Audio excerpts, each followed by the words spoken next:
Well, it's Friday again, and I don't want to have to think really hard right now. I did that earlier in the week. I did a good interview. Good job, me. And I just want to kick back and enjoy the funnier, less scrutinized headlines of the week. And to do so, I have brought on two very funny gentlemen, friends of myself, friends of the show, and comedy allies, podcasting allies, Mr. Turner Sparks and Michael Kaplan. Welcome back, gentlemen. Yay! Oh, love to be an ally. Thanks for having me. Getting the bang gang back together. And what is the name of your podcast, gentlemen? Because you're both on it. It's called Lost in America. You can get it at lostinamericapod.com. We refer to it as intellectual fast food. That's us.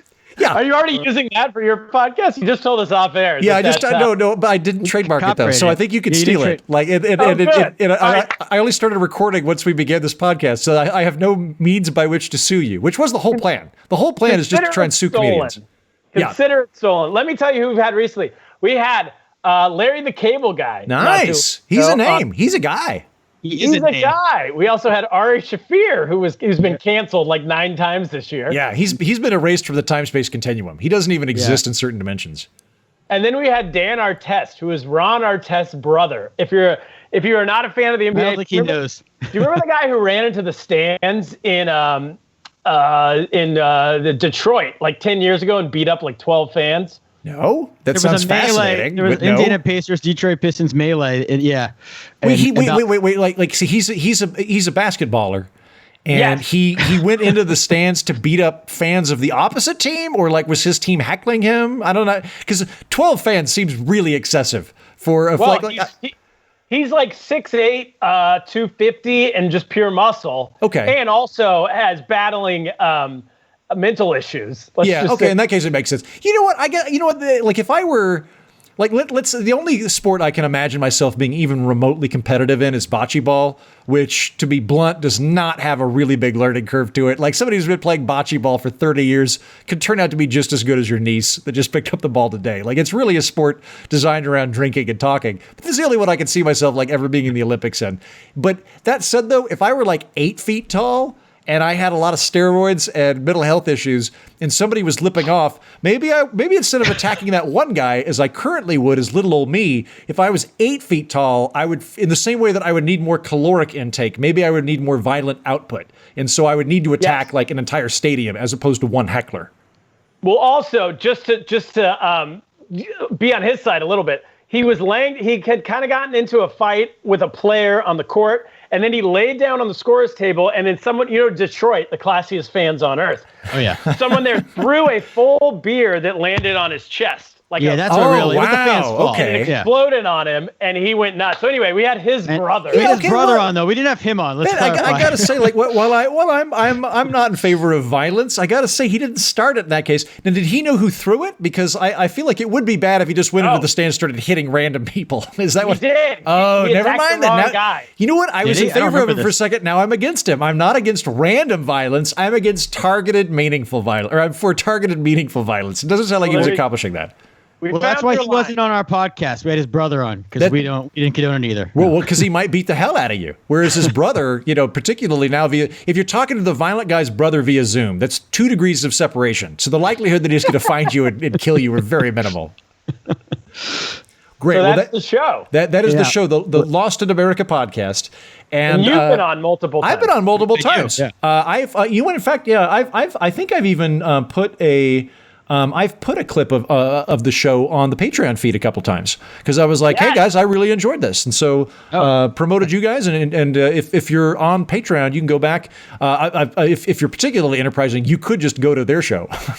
But also if you're on Patreon and you're lazy, it's in your RSS feed. You could hear me go on their show and talk about Oklahoma. Well, also, check it out.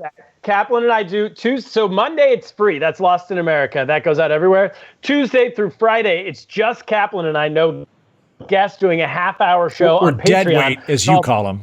Called Live from the Bunker, which is the world's, it's the number one source for pandemic news. Nice. Yeah. In the world. It's Fauci said that. It goes live from the bunker with Turner and Mike, and then after that, the Christian Science Monitor. Those are the numerical ordering of pandemic things. What's that Falun Gong newspaper that's like? Yeah. They're pretty good too. Right. Yeah. And you've been on that one as well. Yes, I have. Yes, of course. Well, I'm well known in political media, particularly in free enterprise circles and with cults. Those are the two demographic groups that I tend to interact with the most. And of course, this podcast, the Political Orphanage, is good for both heavy thinking interviews and alternately on Fridays like this, it is the global source for headlines that you probably didn't hear but should have. And I'll kick it off with the first headline of this week. This comes to us from New Zealand. Lord of the Rings series puts out casting call for hairy, burned, and funny-looking actors. I'm going to go ahead and read this just because it includes so many descriptions of what they're looking for. The first couple of paragraphs. New Zealand talent agency BGT Actors, Models, and Talent has issued an open casting call for funny-looking actors or people with scars, burns, missing bones, or are likely to appear, or other things, and they're likely to appear as extras in the new Lord of the Rings series. BGT is located in Auckland and is calling, and then it just regurgitates all the stuff, and then it adds more of like, also androgynous men and women, hairy people of all ages. They use the word hairy twice. All ages and ethnicities, circus performers who can juggle, stocky, mean-looking bikers, and redheads of all ages, shapes, and sizes, because apparently New Zealand has a dramatically different understanding of beauty than I do, as I tend to go after the gingers myself. Here's my thought on this. Guys, is this our in? Is this our in Hollywood? Is to the film industry is to slink into the New Zealand extra circuit and become orcs? Because they're clearly looking for orcs, right? And I wonder, I kind of got shut out of Hollywood, what with the COVID thing happening the month I showed up. But I wonder if maybe I can't sneak into New Zealand and just, look particularly gaunt and funny and sneak into one of these things. I mean, I was looking at the other way because Turner, both of us, neither of us can get very hairy. Like, I don't know how to get hairy enough to get into this New Zealand Hollywood. It seems like discrimination for me, but I don't know. I got bad news, Heaton. I think it's not. This is not going to get any of us in because what they're looking for. That country's full of goblins. Exactly. Those are the ugliest people on earth. Yeah. They got all of them right there. They can step out the front door and throw a rock and hit 100 of them. Yeah, exactly. You ever seen a normal-looking New Zealander? No, they're all the rejects from Australia, man. And Australia's the rejects from England, so it's a double rejects. This is all scientifically No, I like this theory, Turner. So you don't think that they're shooting Lord of the Rings in New Zealand because of the giant mountainscapes that belie a primeval world which is untouched by civilization or time, but rather it's just full of goblin-looking people?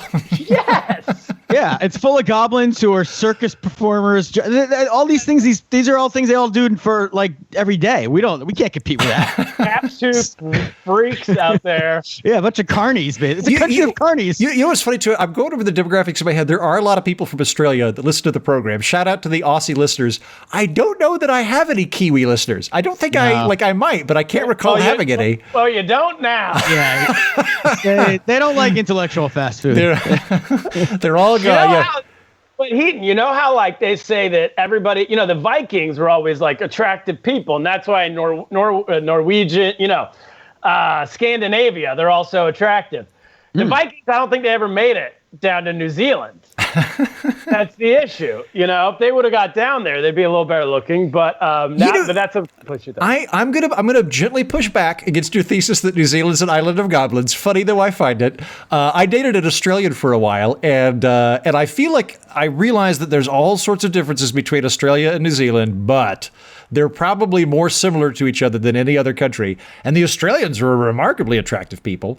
Like when I was in Scotland, I am like a model in Scotland. Like I am, and for the record, there's nothing genetically different about me and the Scots. Like we have the same genetic history. The difference is that I have vitamin D. That's the difference between me and the average Scotsman, is that the average Scotsman is purple from lack of sunlight their entire life, living in dungeons and castles and bogs and pubs and never actually going outside. But then you take that genome and you drop it in Australia and you give it some sunlight, and all of a sudden it turns into these beautiful redheads and really nice brunette ladies that play guitar on the beach. And I suspect New Zealand has the same phenomenon. Well, I think in Australia they also have toothpaste. Would they not have that in New Zealand? They don't have that in Scotland. Out of Scotland, I'm not so sure. You know, not 100%. I love the Scottish people, though. I know you spend a lot of time there. I gotta say that it's a really old trope, but a delightful one to make fun of British teeth. Like, it really isn't even functional since like the '60s, but we're never gonna let it go. It's like the French people in surrendering. It's baked into the global stereotype, and it's one of the few groups that I can make fun of with complete impunity, and I will. You're still allowed. Like, you're still allowed to make fun of. That's the key, too. Well, that's a real question. Are we sure they're born with, as many teeth as us? Or not born with, but are they, or is it like a defect, or not a split in the genes or whatever? I think it's braces. I think that's it. I think it's braces and vitamin D. I think you could go back and forth. But tell you what, I'm gonna jump across the pond to our northern neighbors in Canada. In Toronto, an 800-pound photo radar speed camera was stolen from an intersection. And, okay, so Toronto's police service is asking for the public's assistance after an 800-pound photo radar speed camera was stolen in the city's Parkdale neighborhood earlier this month. The device weighs about 800 pounds and typically requires a hydraulic lift to move. Okay, so I have two thoughts on this. First, how do you sneak up on a photo radar? I feel like that would actually be very difficult to sneak up on. I feel like that they would be able to see it coming pretty easy and take pictures of it. And even if you did, like, let's say you move so slowly, or conversely so quickly, that you're able to actually sneak up on this device, why would you want an 800-pound photo radar? Under what circumstance could you I get being like a drunken fraternity and wanting a stop sign as a room decoration. Like, I don't agree with it, but I understand the impulse. But who is like, oh shit, free photo radar. It's only 800 pounds. Let's get a flatbed truck. We could totally use this for all of the instances we need a free photo radar machine. I have no idea what happened. I don't understand why it's 800 pounds. I can't even, aren't they just a little technology? Hasn't it gotten to the point where it's small these days? It'll eventually get an iPhone. They don't have GoPros in Canada. Apparently not. What's going on? They're still lugging around like those rotary phones. You get up there and you're like, what? I mean, you don't have smartphones up here yet? You have healthcare, but no smartphones. I was thinking the reason they were to pull this off is because these speed cameras only work if you're going fast. So 800 pounds, you got to move it really slowly. Well, so I just think it's a hell of a way to get out of a speeding ticket. They take a picture of you, you steal it. Yeah. Steal the evidence. Now, it does probably cost more to rent the forklift than it does just pay the $50 or 50 Canadian dollar speeding ticket, whatever that might be. Okay, this is great, Trudy. I think you've solved the mystery. This is my new theory, right? You know how there's plenty of dramas and films where an otherwise good person somehow inadvertently kills someone and they bury the body and the whole rest of their life they're Ted just Kennedy. like Hillary Clinton. Pizzagate. Right. But they've committed some crime and they're like, I've got to cover this thing up. Maybe the Canadian version of that is just getting a parking ticket of I could never show my face in polite society again. It would be better for me to risk prison than for this thing to come to light. So I am going to rent a forklift, steal this 800-pound photo radar unit, disassemble it, and drop it in the Great Lakes, and just move on with my life, but always live in terror. By the way, I don't know if it's in the story, but the lady who stole this thing murdered 4 people along the way to get to do it. Just to cover up the crime. Yeah, now that I'm thinking, maybe that's it. Yeah, Turner, that makes the most sense. That somebody just whacked somebody on the highway and then turned around and went, oh, fuck, I really need to take care of that thing. And then, it was like, oh, this got so much more complicated. Previously, I just needed to shovel in some lye. Now I need a shovel and a forklift and some wrenches. Yeah. In Italy, a bear has been sentenced to death after attacking hikers. Activists want a stay of execution. So, in Italy, a bear attacked a father and son that were hiking in around Mount Peller, and apparently under Italian law, if bears attack human beings, they're automatically euthanized because they've got a taste for blood and they're dangerous, et cetera, et cetera. And the Italians are now actively looking for this bear. They are going to go try and track down saliva samples from the bites on the guys and then do a DNA analysis to track down the instigating bear and then kill it. And animal rights groups are in favor of giving it a stay of execution. I'm with the animal rights groups. I feel like if everybody's on lockdown in Italy and hanging out in their apartments and bears reclaim their territory of the mountains, that's on us. That's on Team Human for letting our guard down and letting the bears fill in the spaces. They get squatters' rights. I don't really think that there should be a problem. My other thought is, given the apparent incredible amount of Italian bear tracking technology relying on DNA evidence that's going into this, I would totally watch a show called CSI Italy: Bear Watch. I would absolutely watch an Italian crime-solving drama where they're just looking for bears all the time. That sounds great. I would prefer the Netflix version though, a bit like the Making of a Murderer style thing, the true crime, because I feel like there's such an opportunity for a police officer to frame a bear. Oh, the DNA evidence. Some anti-bear officer just goes corrupt, and then because to death penalty without any witnesses seems really extreme. No, that's a good point. Yeah, there's some officers like, oh, it looks like a bear got him, and the bear stole all of the meth out of our storage locker. Oh no! Yeah, and at the end of every episode, you go, oh, the bear definitely did it, and at the end of the next episode, there's no way the bear did it. Yeah, because like think about it. Why would you care? It's a whole Italian show designed by O.J. Simpson a bear's responsible. Well, I mean, why would you care that much if you're the police officer or the officer, whatever you want to call it, the parks ranger, to get the right bear? You're just like, let's get a bear. And then everyone's happy. I got to say, I'm on Team Bear. I have to say, this is not how Middle America would solve a bear problem. Middle America would be like, who's got a gun? Great. We're all going out tomorrow and killing all the bears we see. That's what side I'm on. I'm all for government waste, you know? Yeah. It seems excessive. We have a whole song and dance trial for a bear. Yeah, there's Italian murderers and rapists going free because the local police department is spending its resources trying to track down bear saliva in a mountain. Yeah. How do you get bear saliva? I don't think you murder bears. I think you just life in prison, but in like a real human prison. Oh. make it someone's bitch. Turner, that seems like a very, you know what? That's at least equitable. If we're going to give the bear a death penalty, we should at least subject it to the Italian justice system rather than Italian park rangers and put him in a jail cell with some guy who's like, oh man, my roommate's a bear. The bear could find Jesus and everything. With the guy who killed Epstein, you know, that science guy, the police officer guy.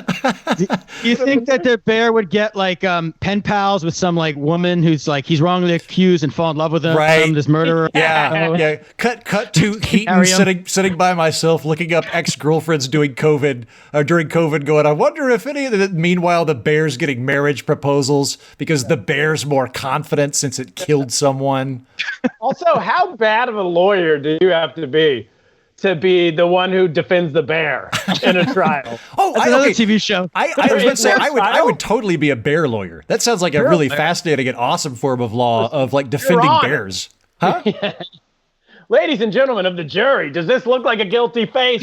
Your Honor, I understand why you might say that if you're a little bit backwards about a polar bear, but this is a koala. I mean, truly, could the koala have stolen all that meth? I feel like the only real defense for a bear to get sympathy from the jury is you put it on a tricycle and give it one of those little hats. Make sure it's a jury full of tea drinkers who like honey in their tea, because then every day they look at a little honey bear. Yeah. And they know the bear's sweet. Come on. You can't kill them. Guys, the justice system that we are cobbling together sounds, if not more effective than the current justice system, far more entertaining than the current justice system. Like if you were like, hey, you got jury duty, how'd it go? It was pretty good. We had a bear. He rode a tricycle a lot. So it was sort of half Matlock, half circus routine. It was fun. I was going to convict him, but then he got on that tricycle, and I was like, you know what? He looks innocent. Back to the circus. No bear could do that and actually kill a man. Well, I'll keep it on the topic of animals. In Florida, Tampa man quarantined alone with hundreds of parrots, but says it wasn't by choice. And this is a man named Ismaili Magic Zaxi, who claims that he is trapped with over 200 parrots. And the reason that he's trapped with them is that it's not actually, I thought it was going to be like a COVID thing. It's not a COVID thing. It's that he somehow purchased like a landlocked lot for his parrot sanctuary. and then obtained, and it's like, well, no problem. Even though there's no road access to this lot, the 22 acres or however many it is, I don't know how big it is. No problem. I'll talk to my neighbors and obtain permission to go on their land to get to this place. Thus, it's no longer landlocked. There's direct road access through my neighbor's field, and my neighbors have given me permission. But it turns out that he's pissed off all of his neighbors so horribly, like the lady that gave him permission. But she's like, that's fine. You can just have access to our whole acreage, but we are going to ride horses through it because I own a stable. And he comes out and like screams at girls on horses and things and like sounds like a madman. So she finally went to a court and was like, I don't want him on my land anymore, and effectively turned his parrot reserve into an island. Then you couple that with the fact that he can't legally leave. You couple that with the fact that no volunteers can get in, even if they have permission, because they're, Florida State University is canceled due to COVID, who provided a lot of volunteers, and the senior citizens don't want to go because they're on lockdown because of COVID as well. So basically, he's just stuck with 200 parrots, and I think currently he's raising bamboo. And he eats the bamboo, and the parrots eat the bamboo, and it sounds like he might have it worse than any of us. Of just being and he's doing it previously. He had 15 volunteers on a daily basis. Now it's just him. So his whole day is just cleaning parrot cages and feeding parrots bamboo. And the only thought I have on this is if I had a huge amount of time through COVID lockdown and 200 parrots, I would have the dignity and self-respect to teach them all to sing in a giant chorus. Probably something from ABBA. And that's what I would do. And I'm disappointed that this man is not. That's a great idea because that's going to get millions of YouTube hits. Yeah. Now you're in business. Now Right. you have a YouTube channel, you're making money. And if you can get enough YouTube views to make enough money, you can buy a helicopter and then you don't have to go through her yard, right? Right. Yeah, exactly. How high do you have to be off the ground to where the person doesn't own it?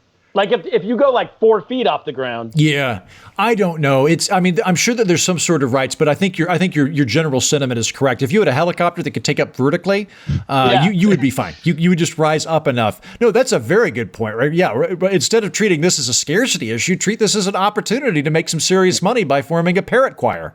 Build up. That's what billionaires say, right? Yeah. Or another Netflix show. I mean, this guy should be the Parrot King. This guy should be threatening to kill this neighbor. Oh my God, guys! This is where we get our money from. This is where we cash in. The Parrot King.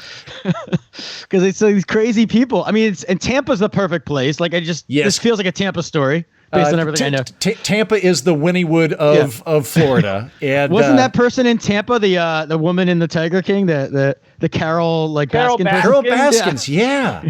No, all of that sounds right. Yeah. I just like this. Another one. I like the fact that you got to respect somebody who is essentially on house arrest, not because they've done anything wrong with the law, but just because all their neighbors hate them. Yeah. It's not even COVID. It's just and also it proves that there's people who really love animals, don't get along with humans that well, like Kaplan. He's got a whole thing. He was in the New York Post the other day complaining because his dog doesn't like the fireworks. There's fireworks going outside. So Kaplan, white guy, complained to the New York Post. I don't know why racist doing it. He's Mr. I love dogs, I don't like humans type of. I'm the animal rights person here, and just like the people who are going to be fighting to keep that bear off death row in Italy, they're my kindred spirits. And then you'd think there'd be You have to be landlocked in your apartment, Cap. I'm pretty much. Have to build a helicopter. Yeah, get me out of here. They're going to come for me. So I know what it's like. But can you imagine having 200 of any animal? In Noah's Ark, you have variety. Yeah. Just like this. Well, and parrots would wear on you. They talk. I mean, that's the worst kind of exactly. He's got African grays, and so they're chattering at him all the time. And they mimic dogs and things. So they're basically mimicking in a high pitched voice all of the other animals in the surrounding area, and whatever cuss words the sailors that drop them off know. It's as bad as being trapped with my children for this whole quarantine inside. They mimic things. They're annoying. Could you, I don't know a lot about, I assume African greys are from Africa. That seems like a reasonable proposition, right? But I also figure pretty much every animal that wouldn't die from overheating can live in Florida. like that, like, because there's all these species that like somebody's like, you know what we should do? We should drop off a python in the forest. Let's do that. And then like all of a sudden pythons are like the state reptile, right? Like they're like one of my friends that I knew, he lives in Austin. He grew up in Florida.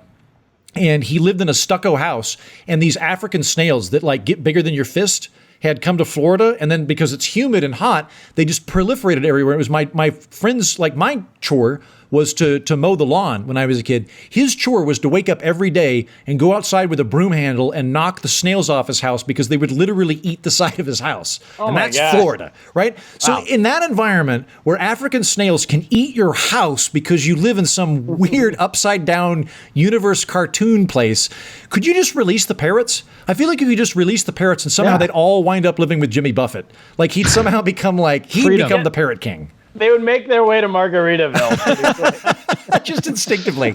Yeah, like Capistranos fly to Mexico every year, but parrots naturally just seek out bamboo huts with margaritas. Yeah, that makes total sense to me. I think that's the solution for the guy if he can't get a reality television show. Hopefully he's a listener. Yeah, Patreon subscriber. Hopefully so. Hopefully so. We lost New Zealand, but we might have picked up Florida.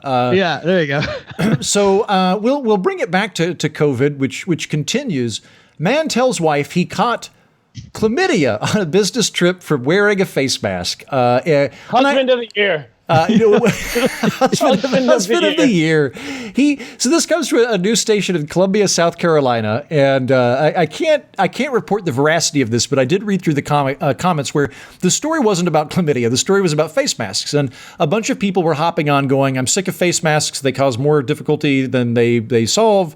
And my husband wears a face mask all the time, and now he's got a nose infection and he's got an ear infection, that kind of thing. Obligatory thing, you should wear a face mask if you're out in public, help staunch all that stuff. I'm pro face mask. Anyway, as you're reading through here, one lady chimes in and she's like, yeah, my husband went on a business trip and he wore a face mask and he got chlamydia. And someone's like, wait, what? Like your husband got chlamydia? And she's like, yeah, he went on a business trip and he came back and he had chlamydia and he said it was from the face mask. And it was like, wow, like yes, exactly. Turner's right. Husband of the year. And also who's having sex with strangers on business trips right now? Like, I feel like that is like a whole nother step beyond. Yeah, but you're missing it though. She's not wrong. He's got like a horrible, like pimples all over his face. He's very ugly, but the mask covers that. So he found a woman to sleep with him because she didn't see it. Oh, and there you go, chlamydia. He's now an actor in New Zealand. He's now an actor, and he had the first time in his life he was able to sleep with someone besides his wife, and he apparently didn't use protection and got chlamydia. I don't know. So she's not wrong. Everyone's right here. Is what I'm trying to say. But this is the issue. You know, like the NBA, like they're trying to reopen in a couple weeks. Oh boy. And they have this bubble in Orlando. They picked Orlando, Florida as the safest place to go. Great. You have the entire NBA is all going to land in Orlando and do like a bubble situation where they all live there and all the games are there. No fans. Oh, there's going to be like an NBA colony? Yes. Yeah, but there's no fans, so no, you can't get any fights with any fans either. So go on. Yeah, but the big issue for real that they have is, as they're saying, it's like 300 sex addicts all living in like they're all going to break quarantine to go out. Well, no, okay, so no, the easy way to do this is like that. This becomes an evolutionary split. Is all of the NBA players and all of their spouses and girlfriends, and then just additional people that want to have sex with them. They all move to a dome, right? Like a closed dome, and then they just get to hang out there, and then like tallest, I don't know how you say tall in Latin, but like you get like this, like there we go, and like instead of having like teams from municipalities where it's like, oh, we're the Cleveland sheep herders or the Oklahoma City Thunder, I know that's one. Now they're all from one place. They're all from the Orlando Sports Dome, and that's the hometown of all basketball players. That's kind of what they're doing. Yeah. But anyway, the issue is that they're probably, if one of them goes out, like they're all going to end up with face chlamydia. Is what I'm saying. The same chlamydia. They're all going to get the same chlamydia because there's only a limit amount of groupies they can have in this bubble. Don't let that businessman into the dome. He doesn't get to come in, even if he works for the NBA. Final story.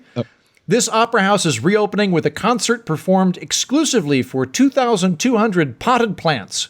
This is a rendition of Puccini's Flower Concerto, chrysanthemi or chrysanthemums in English, And it's not going to have any people in the audience. It's going to have over 2,200 plants. Apparently, this is some kind of pun. And I'm not a big opera enthusiast, and I'm openly hostile to puns, so I'm not really blown away by this. This is my theory. I think they didn't have anybody that was going to show up to the opera anyway, and so they covered their bases, and they're like, oh, COVID, oh, no. Well, we'll just put in a bunch of potted plants. Yep, we're heroes. Has anyone ever gone to the opera willingly? Well, I always see something you get guilted into because someone gives you tickets and then you kind of got to go because at work the next day, they're going to be like, how was the opera? And you got to be like, hey, it was good. Hey, the Concerto Fabulerta, whatever it might be. My dad is a season ticket holder, at the Met, and he was always trying to get people to go, and nobody ever wants to go. So nobody wants to go. Yeah, he can take a plant now, is what I'm trying to say, when things reopen. And it's socially acceptable now to take a plane as your date. Well, so I think what needs to happen, Mike, is that instead of like your dad putting on a horse costume to sneak into an event, your dad needs to dress up like a cactus, and then he could just kind of crab walk into the opera and then seat himself at the front row and have that. Yeah, I think I've been twice. I saw a great performance of Cosi fan tutte in Alva, Oklahoma. It was delightful. I really enjoyed it. And then I've seen a couple of other ones, but I prefer it where they sing it in English because I think it's much funnier. Because like when you actually read the libretto, it'll be like a guy going like someone will just sing out random asinine stuff of like, now I have to go to the bathroom, and then he'll like run off stage, and it sounds so like there's so much gravity to it in Italian. When you turn it into English, it loses that and becomes comedic. So I prefer that, and I also wouldn't want to watch it with plants. I also don't like it when they're skinny. Are they skinny now? Is that a new thing? Yeah, they're all in shape. It's like the white guy at the serving sushi at the sushi restaurant. It's like, no, I want the Japanese guy. You know. You know what we should do then, Turner, is that we've got the basketball domed colony in Tampa. We should have an opera domed colony in like Wisconsin. And we all the opera singers go there, and while we're forking humanity off into a super tall athletic variant, we can also create this new variant of kind of portly singers who are really good. And then eventually they will form basketball teams and play each other. And they will all get chlamydia because they'll be they're all leads. Which is a great way to wrap up the episode today, guys. It was a pleasure to see you. It was a pleasure to talk to you. If you were listening to this podcast at home, thank you for doing so. You are now completely informed on all of the relevant headlines that happen not just in the United States, but in Australia, New Zealand, Canada, and the rest of the world the entire week. And once again, Turner Sparks and Michael Kaplan, you can be found at the Lost in America podcast, and where else? The comedy. The pandemic bunker. Run me through that, Turner. Live from the bunker. The way you find that, patreon.com/Lost in America. Just go there. And then also, Turner, because this comes out on Fridays, do you not have a regular comedy show which actually happens on Fridays that people could catch you at? You guys should all watch this. Yes, it's free every Friday night at 8 p.m. Eastern. It's live. It lasts about 45 minutes to an hour, and you get tickets at turnersparks.com. We do it every single Friday. No one can go outside. There's no comedy shows outside, hopefully. I don't know, depending on what part of the country you're in. So stay in, watch it. There's just that one comedy colony in Tucson, Arizona, where all the comedians are going to go quarantine, and I don't want to be there. That would not be. I'd rather be at the basketball one. Great, guys. It was a pleasure talking to you. Thank you so much. Thank you, Heaton. Great seeing you.